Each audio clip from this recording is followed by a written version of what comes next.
شروع اللہ کے نام سے جو بڑا مہربان نہایت رحم والا ہے۔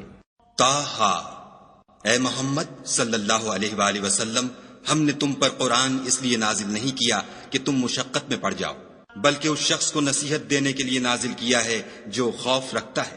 یہ اس ذات کا اتارا ہوا ہے جس نے زمین اور اونچے اونچے آسمان بنائے، یعنی خدائے رحمان جس نے عرش پر قرار پکڑا۔ جو کچھ آسمانوں میں ہے اور جو کچھ زمین میں ہے اور جو کچھ ان دونوں کے بیچ میں ہے اور جو کچھ زمین کی مٹی کے نیچے ہے، سب اسی کا ہے۔ اور اگر تم پکار کر بات کہو تو وہ تو چھپے بھید اور نہایت پوشیدہ بات تک کو جانتا ہے۔ وہ معبود برحق ہے کہ اس کے سوا کوئی معبود نہیں ہے، اس کے سب نام اچھے ہیں۔ اور کیا تمہیں موسیٰ کے حال کی خبر ملی ہے؟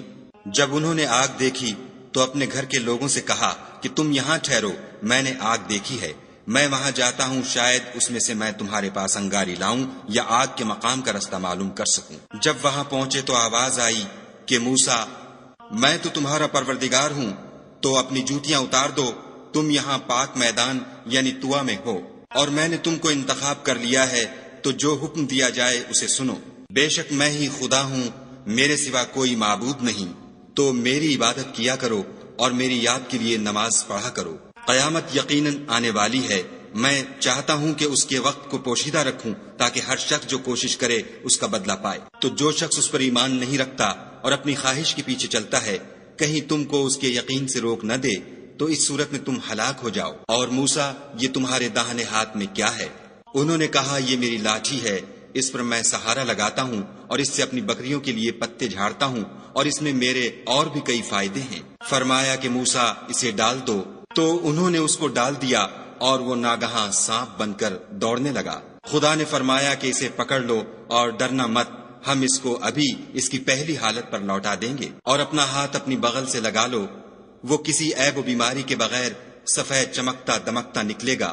یہ دوسری نشانی ہے تاکہ ہم تمہیں اپنے نشانات عظیم دکھائیں۔ تم فرعون کے پاس جاؤ کہ وہ سرکش ہو رہا ہے۔ کہا، میرے پروردگار، اس کام کے لیے میرا سینہ کھول دے اور میرا کام آسان کر دے، اور میری زبان کی گرہ کھول دے تاکہ وہ میری بات سمجھ لیں، اور میرے گھر والوں میں سے ایک کو میرا وزیر یعنی مددگار مقرر فرما، یعنی میرے بھائی ہارون کو، اس سے میری قوت کو مضبوط کر اور اسے میرے کام میں شریک کر، تاکہ ہم تیری بہت سی تسبیح کریں اور تجھے کثرت سے یاد کریں، تو ہم کو ہر حال میں دیکھ رہا ہے۔ فرمایا، موسیٰ، تمہاری دعا قبول کی گئی، اور ہم نے تم پر ایک بار اور بھی احسان کیا تھا، جب ہم نے تمہاری والدہ کو الہام کیا تھا جو تمہیں بتایا جاتا ہے۔ وہ یہ تھا کہ اسے یعنی موسیٰ کو صندوق میں رکھو، پھر اس صندوق کو دریا میں ڈال دو، تو دریا اس کو کنارے پر ڈال دے گا، اور میرا اور اس کا دشمن اسے اٹھا لے گا۔ اور موسیٰ، میں نے تم پر اپنی طرف سے محبت ڈال دی، اس لیے کہ تم پر مہربانی کی جائے اور اس لیے کہ تم میرے سامنے پرورش پاؤ۔ جب تمہاری بہن فرعون کے ہاں گئی اور کہنے لگی کہ میں تمہیں ایسا شخص بتاؤں جو اس کو پالے، تو اس طریق سے ہم نے تم کو تمہاری ماں کے پاس پہنچا دیا تاکہ ان کی آنکھیں ٹھنڈی ہوں اور وہ رنج نہ کریں۔ اور تم نے ایک شخص کو مار ڈالا تو ہم نے تم کو غم سے مخلصی دی، اور ہم نے تمہاری کئی بار آزمائش کی، پھر تم کئی سال اہل مدین میں ٹھہرے رہے، پھر اے موسیٰ، تم قابلیت و رسالت کے اندازے پر آ پہنچے، اور میں نے تم کو اپنے کام کے لیے بنایا ہے۔ تو تم اور تمہارا بھائی دونوں ہماری نشانیاں لے کر جاؤ اور میری یاد میں سستی نہ کرنا۔ دونوں فرعون کے پاس جاؤ، وہ سرکش ہو رہا ہے، اور اس سے نرمی سے بات کرنا، شاید وہ غور کرے یا ڈر جائے۔ دونوں کہنے لگے کہ ہمارے پروردگار، ہمیں خوف ہے کہ ہم پر تعدی کرنے لگے یا زیادہ سرکش ہو جائے۔ خدا نے فرمایا کہ ڈرو مت، میں تمہارے ساتھ ہوں اور سنتا اور دیکھتا ہوں۔ اچھا، تو اس کے پاس جاؤ اور کہو کہ ہم آپ کے پروردگار کے بھیجے ہوئے ہیں، تو بنی اسرائیل کو ہمارے ساتھ جانے کی اجازت دیجیے اور انہیں عذاب نہ کیجیے۔ ہم آپ کے پاس آپ کے پروردگار کی طرف سے نشانی لے کر آئے ہیں، اور جو ہدایت کی بات مانے اس کو سلامتی ہو۔ ہماری طرف یہ وحی آئی ہے کہ جو جھٹلائے اور منہ پھیرے اس کے لیے عذاب تیار ہے۔ غرض موسیٰ اور ہارون فرعون کے پاس گئے، اس نے کہا کہ موسیٰ، تمہارا پروردگار کون ہے؟ کہا کہ ہمارا پروردگار وہ ہے جس نے ہر چیز کو اس کی شکل و صورت بخشی، پھر راہ دکھائی۔ کہا، تو پہلی جماعتوں کا کیا حال؟ کہا کہ ان کا علم میرے پروردگار کو ہے، جو کتاب میں لکھا ہوا ہے۔ میرا پروردگار نہ چوکتا ہے نہ بھولتا ہے۔ وہ وہی تو ہے جس نے تم لوگوں کے لیے زمین کو فرش بنایا اور اس میں تمہارے لیے رستے جاری کیے، اور آسمان سے پانی برسایا، پھر اس سے انواع و اقسام کی مختلف رویدگیاں پیدا کی۔ کہ خود بھی کھاؤ اور اپنے چار پایوں کو بھی چراؤ، بے شک ان باتوں میں عقل والوں کے لیے بہت سی نشانیاں ہیں۔ اسی زمین سے ہم نے تم کو پیدا کیا اور اسی میں تمہیں لوٹائیں گے اور اسی سے دوسری دفعہ نکالیں گے۔ اور ہم نے فرعون کو اپنی سب نشانیاں دکھائیں مگر وہ تکذیب اور انکار ہی کرتا رہا۔ کہنے لگا کہ موسیٰ، کیا تم ہمارے پاس اس لیے آئے ہو کہ اپنے جادو کے زور سے ہمیں ہمارے ملک سے نکال دو؟ تو ہم بھی تمہارے مقابل ایسا ہی جادو لائیں گے، تو ہمارے اور اپنے درمیان ایک وقت مقرر کر لو کہ نہ تو ہم اس کے خلاف کریں اور نہ تم، اور یہ مقابلہ ایک ہموار میدان میں ہوگا۔ موسیٰ نے کہا کہ آپ کے لیے یوم زینت کا وعدہ ہے اور یہ کہ لوگ اس دن چاشت کے وقت اکٹھے ہو جائیں۔ تو فرعون لوٹ گیا اور اپنے سامان جمع کر کے پھر آیا۔ موسیٰ نے ان جادوگروں سے کہا کہ ہائے تمہاری کمبختی، خدا پر جھوٹ افطرا نہ کرو کہ وہ تمہیں عذاب سے فنا کر دے گا، اور جس نے افطرا کیا وہ نامراد رہا۔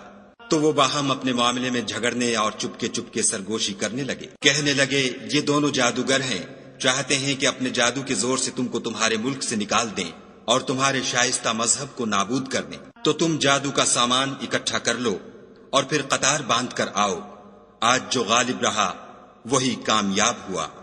بولے کہ موسیٰ، یا تو تم اپنی چیز ڈالو یا ہم اپنی چیزیں پہلے ڈالتے ہیں۔ موسیٰ نے کہا نہیں، تم ہی ڈالو۔ جب انہوں نے چیزیں ڈالی تو ناگہاں ان کی رسیاں اور لاٹھیاں موسیٰ کے خیال میں ایسی آنے لگیں کہ وہ میدان میں ادھر ادھر دوڑ رہی ہیں۔ اس وقت موسیٰ نے اپنے دل میں خوف معلوم کیا۔ ہم نے کہا خوف نہ کرو، بلا شبہ تم ہی غالب ہو، اور جو چیز یعنی لاٹھی تمہارے داہنے ہاتھ میں ہے اسے ڈال دو کہ جو کچھ انہوں نے بنایا ہے اس کو نگل جائے گی۔ جو کچھ انہوں نے بنایا ہے یہ تو جادوگروں کے ہتھ کنڈے ہیں، اور جادوگر جہاں جائے فلاح نہیں پائے گا۔ القصہ یوں ہی ہوا تو جادوگر سجدے میں گر پڑے اور کہنے لگے کہ ہم موسیٰ اور ہارون کے پروردگار پر ایمان لائے۔ فرعون بولا کہ پیشتر اس کے کہ میں تمہیں اجازت دوں تم اس پر ایمان لے آئے، بے شک وہ تمہارا بڑا یعنی استاد ہے جس نے تم کو جادو سکھایا ہے، سو میں تمہارے ہاتھ اور پاؤں جانب خلاف سے کٹوا دوں گا اور کھجور کے تنوں پر سولی چڑھوا دوں گا۔ اس وقت تم کو معلوم ہوگا کہ ہم میں سے کس کا عذاب زیادہ سخت اور دیر تک رہنے والا ہے۔ انہوں نے کہا کہ جو دلائل ہمارے پاس آ گئے ہیں ان پر اور جس نے ہم کو پیدا کیا ہے اس پر ہم آپ کو ہرگز ترجیح نہیں دیں گے، تو آپ کو جو حکم دینا ہو دے دیجئے، اور آپ جو حکم دے سکتے ہیں وہ صرف اسی دنیا کی زندگی میں دے سکتے ہیں۔ ہم اپنے پروردگار پر ایمان لے آئے تاکہ وہ ہمارے گناہوں کو معاف کرے اور اسے بھی جو آپ نے ہم سے زبردستی جادو کرایا، اور خدا بہتر اور باقی رہنے والا ہے۔ جو شخص اپنے پروردگار کے پاس گناہ گار ہو کر آئے گا تو اس کے لیے جہنم ہے جس میں نہ مرے گا نہ جیے گا، اور جو اس کے روبرو ایماندار ہو کر آئے گا اور عمل بھی نیک کیے ہوں گے تو ایسے لوگوں کے لیے اونچے اونچے درجے ہیں، یعنی ہمیشہ رہنے کے باغ جن کے نیچے نہریں بہ رہی ہیں، ہمیشہ ان میں رہیں گے، اور یہ اس شخص کا بدلہ ہے جو پاک ہوا۔ اور ہم نے موسیٰ کی طرف وحی بھیجی کہ ہمارے بندوں کو راتوں رات نکال لے جاؤ، پھر ان کے لیے دریا میں لاٹھی مار کر خشک رستہ بنا دو، پھر تم کو نہ تو فرعون کے آ پکڑنے کا خوف ہوگا اور نہ غرق ہونے کا ڈر۔ پھر فرعون نے اپنے لشکر کے ساتھ ان کا تعاقب کیا تو دریا کی موجوں نے ان پر چڑھ کر انہیں ڈھانک لیا یعنی ڈبو دیا، اور فرعون نے اپنی قوم کو گمراہ کر دیا اور سیدھے رستے پر نہ ڈالا۔ اے آل یعقوب، ہم نے تم کو تمہارے دشمن سے نجات دی اور تورات دینے کے لیے تم سے کوہ طور کی داہنی طرف مقرر کی اور تم پر من اور سلوہ نازل کیا، اور حکم دیا کہ جو پاکیزہ چیزیں ہم نے تم کو دی ہیں ان کو کھاؤ، اور اس میں حد سے نہ نکلنا ورنہ تم پر میرا غضب نازل ہوگا۔